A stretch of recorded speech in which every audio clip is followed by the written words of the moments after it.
جی بسم اللہ الرحمن الرحیم، السلام علیکم۔ امید ہے آپ لوگ خیریت سے ہوں گے۔ آج تمام دن ہمارا جو ہے وہ پارلیمنٹ کی راہداریوں میں گزرا اور ایک طویل عرصے کے بعد پارلیمنٹ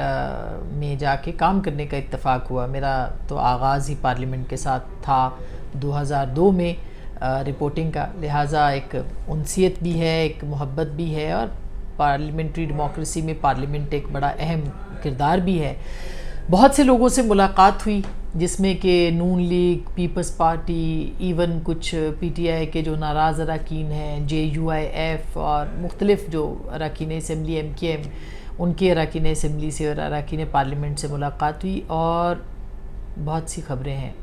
جو کہ ہم نے آپ کے ساتھ شیئر کرنی ہے۔ جس طرح سے دھڑا دھڑ فیکٹری ایک بنی ہوئی ہے پاکستان کی پارلیمنٹ، اور بل منظور کیے جا رہے ہیں، وہ ایک الگ سٹوری ہے، اس کے اوپر ہم بات کریں گے۔ شروع ہم کرتے ہیں عمران خان صاحب کا۔ آج ایک بہت اہم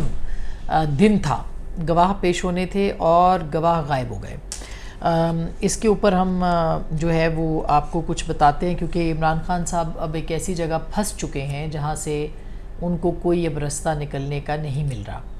اور دلچسپ بات یہ کہ کل ان کی جماعت کے لوگ بہت اچھل رہے تھے،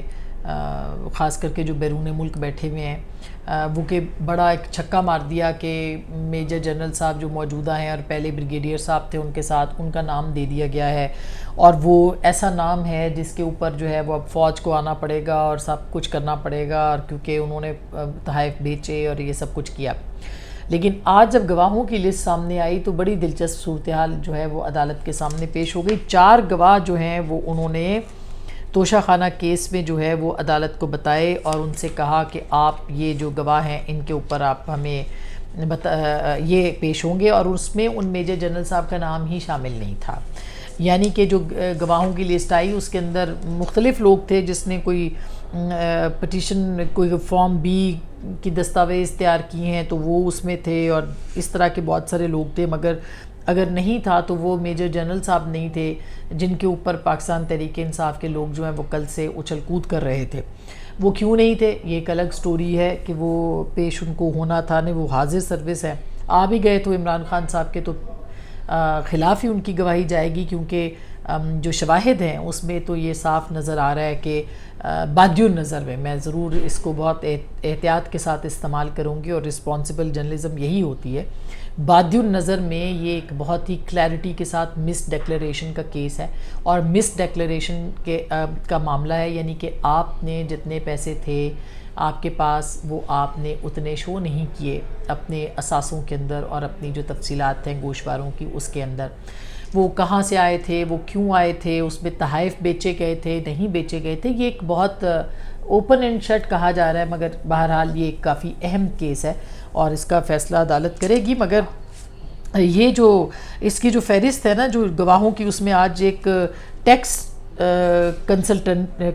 کنسلٹنٹ اور ایک جو اکاؤنٹنٹ ہے وہ شامل ہیں، اور اسی طرح سے یہ جو بے فارم والا معاملہ تھا اس کے اوپر بھی شامل ہیں، اور الیکشن کمیشن کے وکیل نے کہا کہ یہ جو کیس ہے کہ فارم بی کا اور جھوٹے ڈکلیریشن کا کیس ہے، اور یہ جو گواہ ہیں اس کے اندر یہ غیر متعلقہ ہیں، اور بالکل درست بات ہے۔ یعنی کہ آپ سے پوچھا جا رہا ہے کہ آپ کے پاس یہ پیسے کہاں سے آئے تھے، اور آپ نے ڈکلیئر کیوں نہیں کیے اپنے اثاثوں میں، اور آپ اپنے کنسلٹنٹ کو اور اکاؤنٹنٹ کو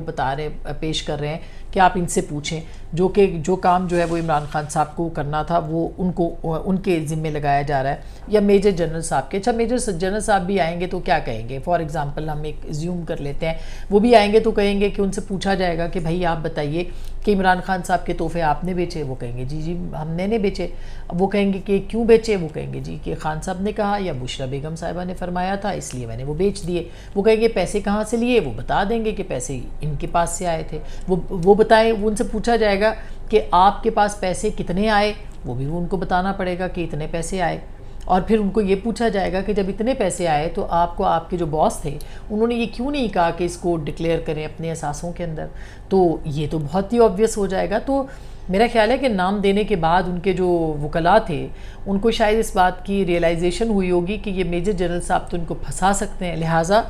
گواہوں کی جو فہرست آئی اس میں اب کنسلٹنٹ ہے، اس کے اندر اکاؤنٹنٹ ہے، اس کے اندر یہ لوگ ہیں جو کہ بتائیں گے کہ جی یہ پیسے، وہ کیسے بتائیں گے جب کہ اماؤنٹ موجود ہے اور دستاویزات جو ہیں وہ اس کے اندر لگی ہوئی ہیں بہت سی چیزوں کی. اب یہ ایک معاملہ ہے جو کہ بہت ہی اہم ہے، اور اس کے ساتھ ساتھ جو یہ سپریم کورٹ گئے تھے، اور سپریم کورٹ میں بھی انہوں نے استدعا کی تھی کل، اور اس کے بعد نمبر الاٹ ہو گیا تھا. اس کے بعد ایک بینچ تشکیل دے دیا گیا تھا جس میں مظاہر اکبر صاحب بھی تھے، جس میں یحییٰ آفریدی صاحب اور مسرت ہلالی صاحبہ تھی، اور اس کا بھی وہی انجام ہوا جو پہلے کا ہوا تھا. یعنی انہوں نے یہ میرٹ پہ کیس بنتا تھا، انہوں نے کہا کہ بھائی یہ آلریڈی ہائی کورٹ میں چل رہا ہے، پہلے آپ اس کا فیصلہ تو کریں نا، پھر اس کے بعد یہاں پہ آئے. تو ہائی کورٹ میں بھی اور سیشن کورٹ میں بھی، دو کورٹس میں یہ معاملہ چل رہا ہے. معاملہ خیر اگر چاہتے چیف جسٹس صاحب تو کچھ بھی کر سکتے تھے، جیسے پہلے بھی ایک ہائی کورٹ میں چل رہا تھا اسمبلیوں کی تحلیل کا معاملہ، لیکن پھر اس کو بلا کر لیا انہوں نے یہاں پہ، اور پھر اس کے بعد کیسے فیصلہ دیا وہ سب کے سامنے ہے. لیکن ظاہر ہے کہ اب وہ انہوں نے ایسا نہیں کیا، پچھلی دفعہ بھی ایسا نہیں کیا. اس پہ کافی سپریم کورٹ کے معاملے کے اوپر تحریک انصاف کو جو ہے وہ مایوسی ہوئی، اور اب ایک دفعہ پھر ان کو مایوسی ہوئی ہے کہ یہ کیسے ہوا ہے، جو کہ میرٹ پہ، اور میرٹ پہ اس لیے ہوا کہ ظاہر ہے کہ دو جج صاحبان جو تھے وہ تو ان کے بارے میں تو کوئی ایسی، خیر مظاہر اکبر صاحب بھی جج ہیں، میں اس کے اوپر زیادہ بات نہیں کرتی، مگر یہ میرٹ کے اوپر جو ہے یہ فیصلہ ہوا. اچھا اعتراضات کی بات ہے، ظاہر ہے نقوی صاحب کے اوپر اعتراضات کیے جاتے رہے ہیں، میں ان کے ریفرنس میں یہ بات کر رہی ہوں. اچھا جو اہم بات ہے وہ یہ ہے کہ اٹارنی جنرل نے بھی اس کے اوپر دلائل دیے تھے، اور باقی ملٹری کورٹس کا جو معاملہ تھا وہ اس کے اوپر بھی جو فل کورٹ کی استدعا کی گئی تھی حکومت کی طرف سے، وہ بھی مسترد جو ہے وہ کی گئی ہے. خیر یہ ایک الگ کہانی ہے، اس کے اوپر پھر بعد میں بات کریں گے. اب آتے ہیں تھوڑا سا کہ آج ہم نے خورشید شاہ صاحب کے ساتھ بات کی، اور خورشید شاہ صاحب جو ہیں وہ بڑے سینئر سیاستدان ہیں، انہوں نے کھل کے پاکستان مسلم لیگ نواز کی، اور خاص کر کے پرائم منسٹر نے جو کل ہمارے پروگرام میں کہا تھا نئی مردم شماری کا، اس کے اوپر کھل کے تنقید کی. یہ تو آپ خیر پروگرام میں دیکھ ہی لیا ہوگا، لیکن جو اصل کہانی ہے وہ یہ ہے کہ پارلیمنٹ میں دھڑا دھڑ جو بل ہیں وہ منظور کیے جائے، یعنی 53 بل جو ہیں وہ ان 1-2-4 دنوں کے اندر جو ہے وہ منظور ہو چکے ہیں. کون سا بل ہے جو نہیں ہوا؟ ایسی یونیورسٹیوں کے اوپر جو ہے وہ بل آ رہے ہیں کہ ہمیں کچھ پارلیمنٹیرینز نے یہ بتایا کہ ان کو کہا گیا کہ آپ یہ بل پیش کر دیں، انہوں نے ریفیوز کیا. بہت سارے لوگوں نے اعتراض کیا کہ یہ بل کیوں آ رہے ہیں، یہ کون سی یونیورسٹی ہیں، یہ کہاں بننی ہے، اتنی جلدی میں کیوں ہے. اور دلچسپ بات یہ کہ جتنی لیجسلیشن ہے اس میں زیادہ تر لیجسلیشن جو ہے وہ پارلیمنٹیرینز کو بھیجی نہیں گئی پڑھنے کے لیے کہ اس کے اندر جو ہے وہ کیا ہے. تو تحریک انصاف میں اور جو موجودہ اس وقت نظام ہے، یا P M L N led government ہے، اور اس میں پیپلز پارٹی بھی ہے، دیگر جماعتیں بھی ہیں، اس کے اندر کوئی فرق محسوس نہیں ہوا. وہ فرق صرف یہ ہے کہ اس وقت جو ہے وہ بلڈوز کیے جاتے تھے کسی ایک ریٹائرڈ کرنل کے کہنے پہ پارلیمنٹ کے اندر بل، اور ابھی جو ہے یا وہ لیجسلیشن فیسیلیٹیٹ کرتے تھے. اس وقت جو ہے وہ دھڑا دھڑ یہ کام چل رہا ہے، اور یہ پارلیمنٹیرینز جو ہیں جو کہ سیزنڈ پارلیمنٹیرینز ہیں وہ یہ کام کر رہے ہیں اور وہ کیے جا رہے ہیں. اب official secret act, by the way اس کے اوپر پیپلز پارٹی اور نون لیگ کی کافی لڑائی ہونے والی ہے، کیونکہ یہ بل اب سینٹ پہ پیش ہونا ہے. قومی اسمبلی میں یہ پاس ہوا ہے، لیکن سینٹ کے اندر جو ہے وہ یہ بل مسترد ہونے کے امکانات بھی ہیں. اس کی وجہ اگر کوئی بارگیننگ نہ ہو گئی، اس کی وجہ یہ ہے کہ یہ جو بل ہے اس کے اوپر پاکستان پیپلز پارٹی کے شدید تحفظات ہیں، اور اس بل کے مندرجات جو ہیں وہ اتنے زیادہ جو ہے وہ سخت ہیں. کل جب یہ بل جو ہے وہ پیش کیا جا رہا تھا، آج جو ہے وہ پیش کیا گیا، لیکن اس کے بعد پھر جو سینٹ کے اندر بھی تو، لیکن ایوان میں جو ہے احتجاج ہوا، اور اس کے بعد چیئرمین سینٹ نے اس بل کو جو ہے وہ واپس بھیج دیا تھا، یعنی قائمہ کمیٹی کو بھیج دیا. لیکن یہ جو جب یہ پیش ہوا اور اعظم وزیر طارڑ صاحب نے آفیشیل سیکرٹ ایکٹ جو ہے اس کے مندرجات پڑھنے شروع کیے، تو اس وقت ایوان میں جو ہے وہ شدید نعرے بازی ہوئی، اور وزیر قانون کی آواز جو ہے اس کو وہ سنا ہی نہیں گیا، کیونکہ نو کی آوازیں اور گو کی آوازیں یا احتجاجی آوازیں جو تھی وہ اس میں اس وقت جو ہے وہ آ رہی تھیں. اچھا یہ آپ کو بتا دوں کہ یہ جو بل ہے اس کے اندر جو اس کی جو اہم شقیں ہیں وہ یہ ہیں کہ آئی بی اور آئی ایس آئی کسی جگہ بھی جا کے جو ہے وہ ریڈ کر سکتی ہے، اس کو اجازت کی ضرورت نہیں ہوگی. اس سے پہلے اگر آپ کو یاد ہو تو اس کے اندر جو ہے کچھ قانونی بندشیں تھیں، لیکن اب تو کھلی چھوٹ جو ہے وہ مل سکتی ہے، اور کوئی بھی جا کے کسی بھی جگہ آئی بی یا ایس آئی جو ہے وہ کسی کے گھر پہ بھی چھاپا مار سکتے ہیں اور کچھ بھی کر سکتے ہیں. یہ جو بل ہے اس کے اندر خاص کر کے جو ہے وہ خفیہ معلومات فراہم کرنے پر کارروائی کرنے کا بل ہے، اور بل کا جو سیکشن 6 ہے وہ غیر مجاز طور پر شناخت کو ظاہر کرنا. اس میں یہ کہا گیا ہے کہ پاکستان کے امن و امان، تحفظ، مفاد اور دفاع کے خلاف انٹیلیجنس اداروں کے اہلکاروں، مخبروں یا ذرائع کی شناخت ظاہر کرنا